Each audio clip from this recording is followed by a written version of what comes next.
take your questions. If you'll raise your hand, we'll get one of the floor mics to you. I think everybody knows the drill by now, so let's go ahead and begin. Raise your hands. Dillon, just looking over the last year that you've been in the program, where do you feel like you've improved the most? What's your growth been like in your time at Georgia? I'd say being coachable and being where the team needs me. For example, I'd say just being a player who can catch the ball, being more confident, and getting yak after the ball.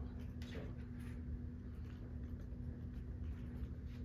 Yeah, to kind of follow up on that a little bit, I know you played kind of all over the offense in high school. Just what has the transition been like over the past year and a half of being exclusively a receiver, and what have the challenges of that been for you? So in high school, I didn't really play wide receiver, so it's been very physical, very competitive. I say that for sure. When it gets to DBs that we have every day, so I say that's been the biggest change so far. So. Kirby talked about getting Marcus back and the comfort that he adds to the huddle. Just you as his position mate, what does that do for you getting him back in the lineup? Just learning from him, because all my freshman year I learned from him and AD, so that's been the main thing for sure. So.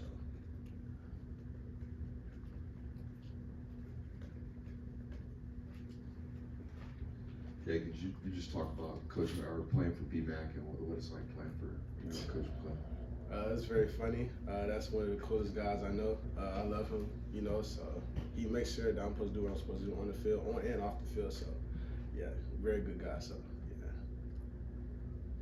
yeah. You came in with C.J. Smith. What have you seen out of him this offseason, and it's sort of allowed him to get a point where he can contribute to this team now? So C.J. is my roommate. So he's been putting a lot of work. When we don't have practice, we always running hills or doing the jugs. So he's definitely earned everything that's coming his way. So yeah, very good guy. Yeah, you talked about improving at being coachable. I guess one, how much did you really have to work at that when you first got here, and how much did that allow you to kind of carve out a role for yourself last year as a freshman? Can you repeat that again? Yeah, when you talk about improving at being coachable, how much did you have to work at that when you first got to campus, and then how much did it allow you to carve out a role as a freshman last year? So I'll say everything's very fast paced here. It's a big switch from high school. Especially with the heat. So just having the heat and then your coach making getting on your tail and stuff like that, it helped me a lot. Especially when it came to big moments last year in the game. So it's basically not letting the moment get too big when all the pressure's on and everything like that. So. Dillon, what do you think the mindset is of this team heading into week two? After your week one showing, obviously you guys got a big win, but probably some areas you want to get better at. I definitely say connection and composure for sure. We always talk about that. That's one of our team goals that we want to do. So I say that for sure.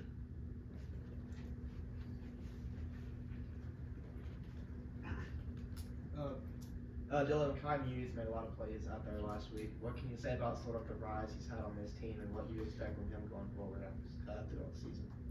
There's one thing that I like to tell him, and that is God did. When I first got here, he always been one of those dudes. I'm like, who is this guy? And he's just he's a special player. He definitely deserves everything. When he scored the touchdown, you see I was right there. I was, giving him all the hype and stuff. So. Yeah, he deserves everything. One of the hardest working guys I know for sure. So. Yeah, Carson told us he was a little nervous making that first start. What have you seen from him in practice this week as he seems to have now sort of gotten his feet down under him and knows that, the rhythms that come with being a starting quarterback?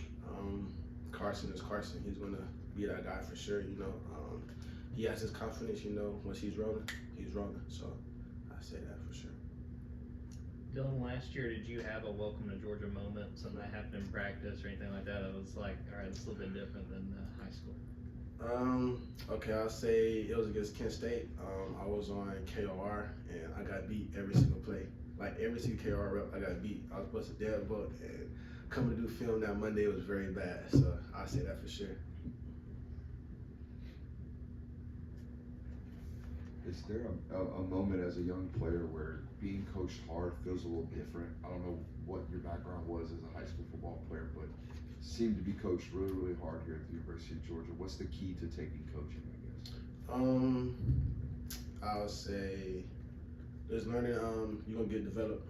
That's one of the things that's my goal for this week. I have goals for myself, and that's my main goal this week is to just be developed. And once you be developed, you're gonna play without thinking, and then you'll make plays. So.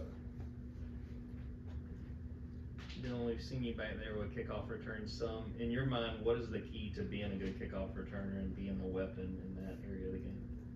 I'll say vision and just hitting the hole. That's what Coach Cox said. You hit the hole, you're gonna make a play. So I say that.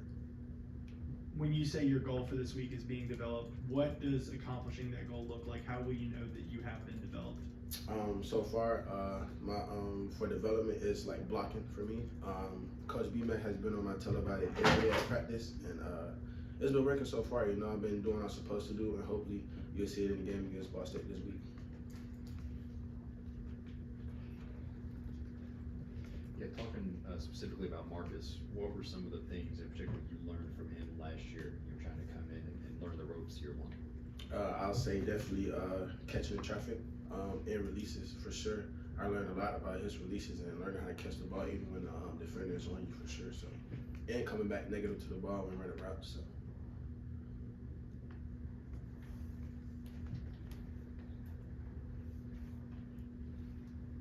What led you from Texas to here? What was the connection, the pull to Georgia?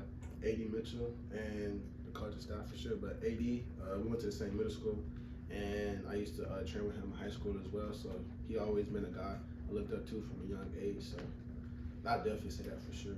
So. That's a pretty easy follow-up here. What did his departure from this program mean? It meant a lot. You know, that was like my best friend here my freshman year. I was like, dang, you know, it was very saddening, you know. I was with him before he left for like a long time. We were just talking and chopping it up, but I know he's gonna do good things at Texas, so.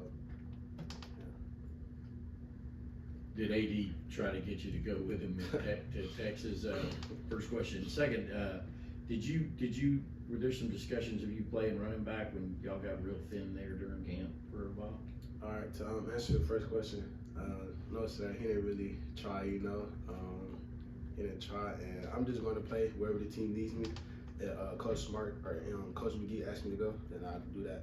I'll do whatever they need me to do. So. Did you ever go over there? Did you ever work with the back? Yes, sir.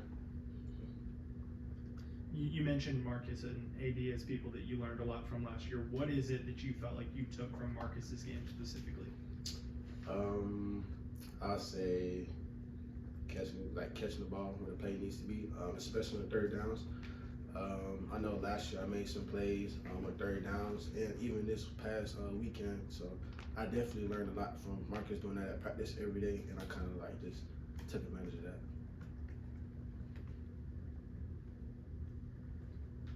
More questions? Okay. Thanks, Dylan. No problem.